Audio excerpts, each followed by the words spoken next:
Sa panahon ngayon, halos lahat ng transaksyon ay may kinalaman sa teknolohiya. Sa mga industriya, ahensya ng pamahalaan at mga pribadong sektor ay naka-internet at automated na. Kahit ang mga pang-araw-araw na gawain pati na ang paghahanap ng pag-ibig. Ang Philippine Statistics Authority ay isa sa mga ahensyang mahigpit na ipinapatupad ang Data Privacy Act of 2012.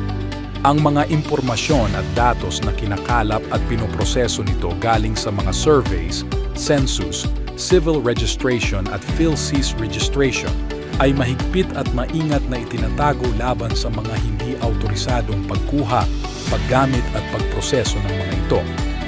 Ang bawat empleyado ng PSA ay dumadaan sa Oath of Privacy. Lahat ng mga application systems at email address na ginagamit ng mga empleyado ay naka two-way factor authentication. Kami sa PSA ay sinisiguradong ligtas ang mga datos at impormasyon na aming nakalap. Tandaan, pangalagaan ang iyong right to privacy.